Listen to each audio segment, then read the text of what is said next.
Olá para todos os meus alunos! Estou muito feliz em estar novamente aqui para mais uma aula de teatro. Primeiro, quero agradecer a você por estar fazendo as atividades, estão enviando com enorme carinho e com muita atenção e criatividade. Parabéns! Eu estou amando as atividades. Hoje, a nossa aula conta com a participação especial, professor Paulo Veras, que vai estar trazendo o gênero dramático do teatro para você. Preste bastante atenção e vamos com ele! Olá, meninada, tudo bem com vocês? Espero que sim. Então, eu sou o tio Paulo, professor Paulo, da Escola Noé Araújo Forte, e a gente vai dar continuidade às nossas aulas. Agora, nesse novo formato, já que estamos vivendo esse momento de pandemia, esse momento tão difícil que o mundo inteiro tem passado, não só o nosso país, não só o nosso estado, a nossa cidade, mas o mundo inteiro, né? Onde nós não podemos estar pertinho um do outro fisicamente, pertinho um do outro com nossos coleguinhas, com nossos professores, fazendo as nossas aulas de teatro. A gente está agora vivenciando esse novo formato de estar perto, né? Porque a distância não é só a distância física, né? Não é só ela que aproxima ou afasta a gente. Mas agora nesse novo formato a gente pode estar juntinho, nesse formato digital, nesse formato de videoaulas, que é um formato novo. E nós, como pessoas que não vamos ficar atrasadas, como pessoas que não vamos ficar paradas no tempo, mas que vamos continuar os nossos estudos, vamos agora nos adequar a esse novo formato. E pensando nisso, o professor de vocês, da disciplina de teatro, me convidou para ministrar essa aula sobre o tema hoje. Qual será o nosso tema? Qual o tema que nós iremos trabalhar? O tema que nós iremos trabalhar é a leitura dramática.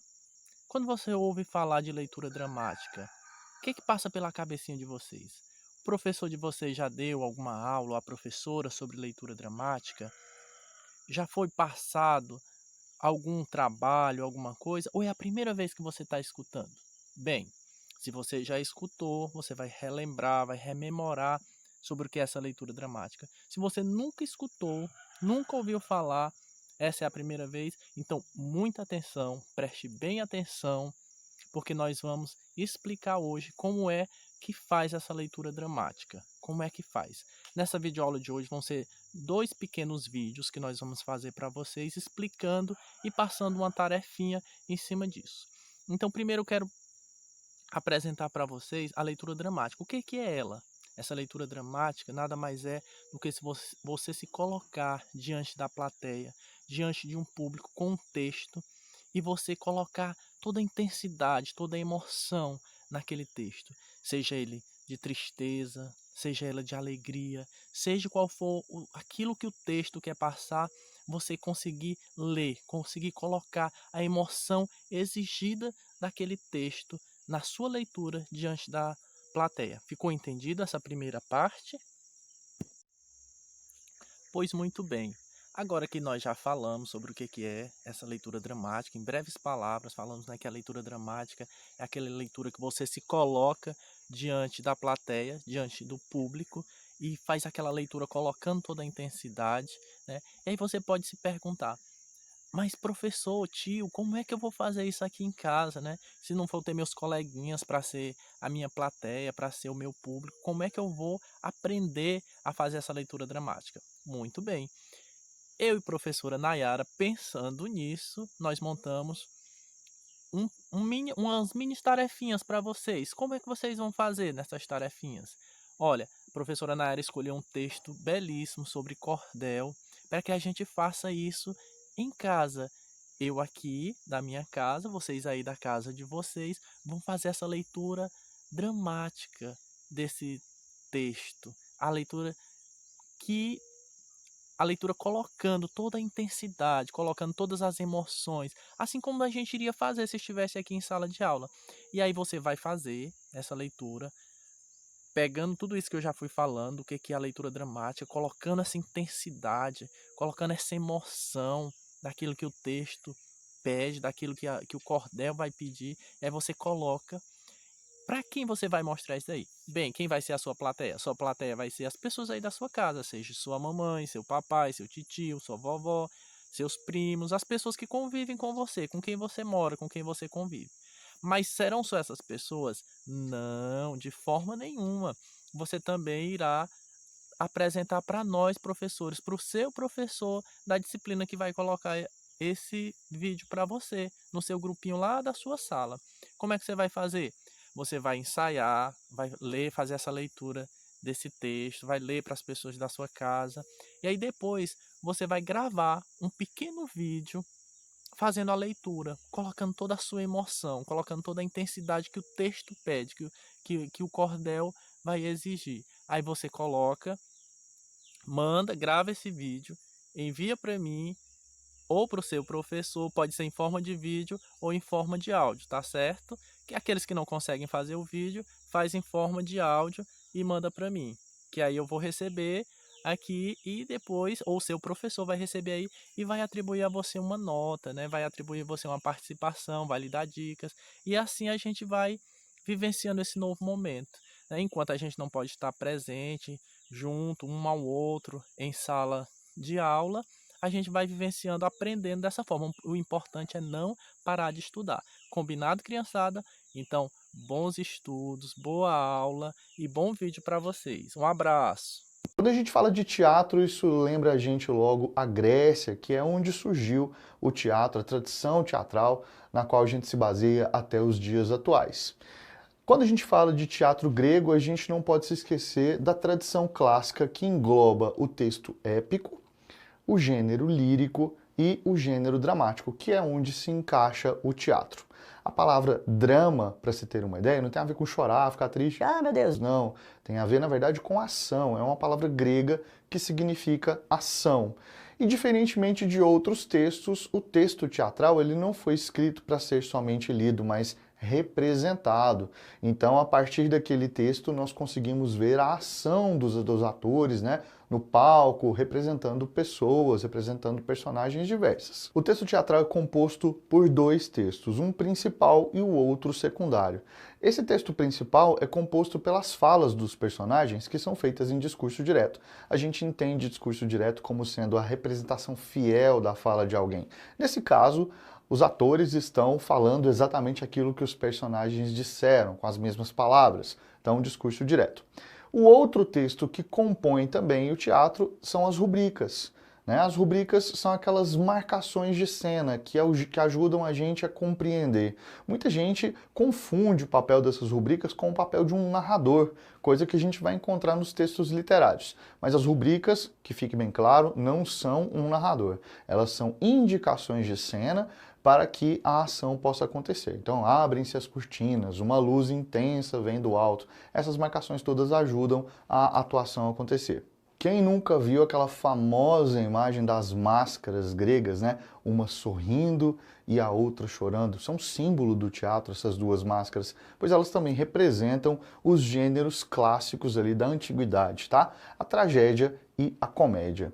A tragédia caracteriza-se por uma história de homens sérios, né? Uma história mais séria, que começa normalmente bem ali com aqueles nobres e acaba mal. Né? Por isso esse nome tragédia até hoje remete a alguma coisa nesse sentido. A comédia, por sua vez, era a história de gente comum, gente que não tinha qualquer relação com a nobreza. Havia também, como característica desse teatro clássico, né, a regra das três unidades, o tempo, o espaço e o tom. Essas características elas se modificam quando a gente vai estudar o texto literário hoje em dia. Ainda encontramos, né, elementos disso dentro do texto literário, mas no teatro a manifestação é um pouco diferente. Naquele tempo, as peças se passavam em um único cenário e em um único dia. E aí a gente tinha aquelas peças que eram bem mais sérias, né, do começo ao fim, não tinha nenhum momento de descontração, nenhuma piadinha, nem nada, que eram as tragédias, e aquelas outras, por outro lado, que eram engraçadas, exageradas, com tipos mais divertidos e com cenas cotidianas ali, né, que faziam, provocavam o riso nas pessoas, que eram as comédias. Na Idade Média surgem as peças teatrais. Então, diferente daquilo que acontecia lá no teatro grego, né? A gente tem agora as peças teatrais, que, claro, guardam, né, muitas influências ali do teatro grego, mas já tem algumas características diferentes. E aí, os dois gêneros que se destacam aí são o auto e a farsa. O auto tem um caráter religioso e moralizante. Quem é que não se lembra aí, né, daquele texto divertidíssimo do Ariano Suassuna chamado O Auto da Compadecida, que apesar de não ser um auto, né, é uma peça teatral. Recebe esse nome porque remete a esse texto medieval com caráter moralizante, né? Porém, no caso do Ariano Suassuna, é um texto mais divertido. O Auto da Compadecida é mais para a gente poder pensar naqueles tipos, né? Então é meio que como se ele misturasse as características do outro gênero, que é a farsa, que por sua vez tem o objetivo de satirizar os tipos, né? De mostrar aí como é que é a sociedade, quais são os trejeitos da sociedade, as coisas que acontecem aí que são divertidas, que podem servir de inspiração para a gente rir um pouco. O auto não segue a regra das 3 unidades que a gente viu, né, que faz parte da antiguidade clássica, ainda que aconteça dentro de um mesmo cenário. É possível encontrar em alguns autos também alguns elementos cômicos que possam contribuir com esse caráter moralizador dele, que é típico dele. Na farsa, por sua vez, não há elementos sérios, né? Na farsa não tem esse objetivo moralizante, né? Assim, no sentido de gerar compromisso entre aquele que assiste a peça, né? E um tipo de modificação. Tem mais a ver com reflexão e entretenimento. Então não tem muito esse caráter religioso ou qualquer coisa do tipo. Bom, os 3 principais tragediógrafos, olha esse nome bonito, né? Escritores de tragédia. Nós temos o Eurípides, nós temos o Sófocles e nós temos também o Ésquilo. Esses são os principais ali da tragédia grega que a gente pode ter como referência. Já do ponto de vista medieval, a referência em farsa e em auto é o Gil Vicente. Eu coloquei aqui uma imagem, né, de um livrinho que tem para vender.